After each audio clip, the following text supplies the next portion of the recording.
Ketika kena pakaian itu bukan karena dimaafu, karena memang suci. Hukumnya memang suci. Kadang orang itu menganggap wah ini kotor, najis. Wah ini keruh, najis. Jadi semuanya itu ada ilmunya.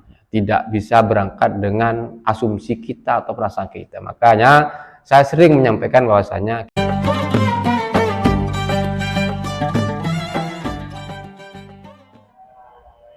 Assalamualaikum warahmatullahi wabarakatuh. Di musim hujan biasanya tidak mungkin lepas dari kondisi jalan yang penuh dengan genangan air.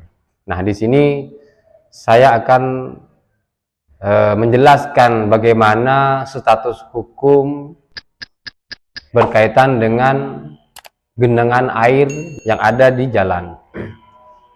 Jadi pada asalnya genangan air yang ada di jalan itu hukumnya suci. Hukumnya suci, bahkan suci menyucikan. Artinya bisa digunakan berwudu kok. Seandainya saja ya, misalkan ada orang yang memang mau berwudu menggunakan genangan air hujan yang ada di jalan. Tapi kan tidak mungkin ya.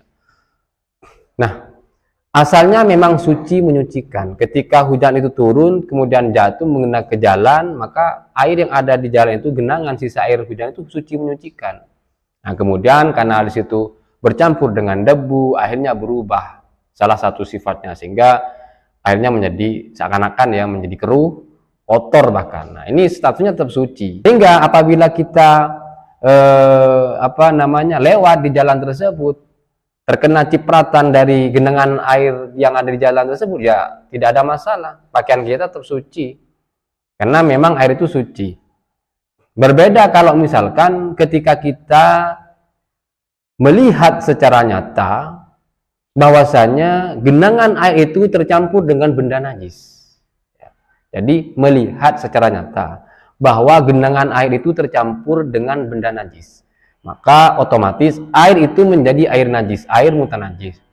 Tetapi apabila kita itu terkena cipratan genangan air yang sudah tercampur dengan najis ini, sebab kita sudah melihatnya dengan nyata, maka cipratan tersebut yang mengena ke pakaian kita, hukumnya dimaafkan. Dengan catatan tidak dengan disengaja ya, dan memang memiliki kepentingan untuk melintas di jalan tersebut. Berbeda kalau misalkan genangan air itu yang najis itu, kemudian kita datang ke genangan air itu, kemudian mengambil air itu dicipratkan ke pakaian, itu najis. Tidak ada tolerir, tidak dimaafu. Kenapa kok dimaafu? Ilat atau alasan disebabkan genangan air yang memang nyata terkena najis itu ialah sebab musyaqqatul ihtiraz, sulitnya dihindari. Memang sulit dihindari. Jadi pengendara, mungkin orang yang melewat di situ ya sulit dihindari, sehingga terkena percikan dari air mutanajis tersebut. Jadi berbeda kalau misalkan kita sengaja. Ini berbeda. Ini tidak mendapat tolerir atau keringanan ya. Berbeda kalau misalkan memang itu kita sebagaimana pada umumnya kita melintas di jalan tersebut, kemudian terkena cipratan genangan air yang sudah jelas-jelas itu najis, itu dimaafkan, jadi maafu. Tetapi kalau misalkan banyak ya para pemirsa, ini sedikit loh, artinya sedikit menurut pandangan masyarakat umum. Kalau misalkan banyak, misalkan sampai basah semua, sekujur tubuh ini basah semua, yang ini tidak dimaafu. Yang dimaafkan itu yang mesti ditolerir ya sedikit. Tetapi kan saya rasa tidak mungkin ya orang yang melintas di jalan yang di situ ada genangan air kemudian terkena cipratan air sampai sebegitu banyaknya, sampai basah semuanya, sekujur tubuhnya basah, kan tidak mungkin ya. Ini andaikan saja terjadi seperti itu, maka tidak dimaafu, artinya tetap menjadi semua pakaian yang terkena itu menjadi mutanajis.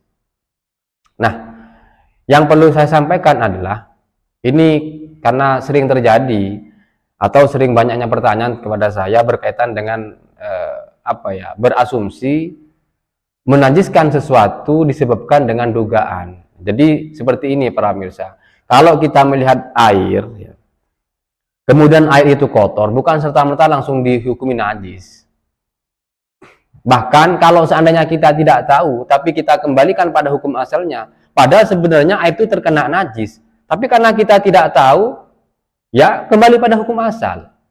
Jadi hukum najis itu tidak berangkat dari dugaan yang kita buat, dari prasangka yang kita buat, tetapi dari sesuatu yang memang terlihat nyata, baru bisa menimbulkan hukum najis.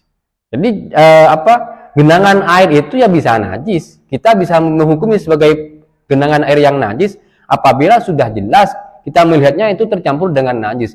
Apabila tidak kita melihat itu tercampur dengan najis, hukumnya masih suci kok. Jadi ketika terkena pakaian itu bukan karena dimaafu, karena memang suci.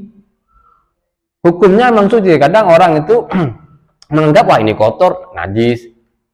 Wah ini keruh, najis. Jadi semuanya itu ada ilmunya.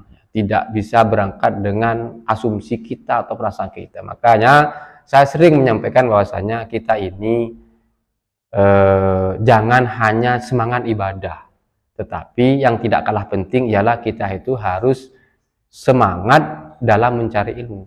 Ya, termasuk diantaranya menonton channel-channel yang disitu banyak mengandung kajian yang bermanfaat. Jadi demikian para pemirsa berkaitan dengan genangan air di jalan.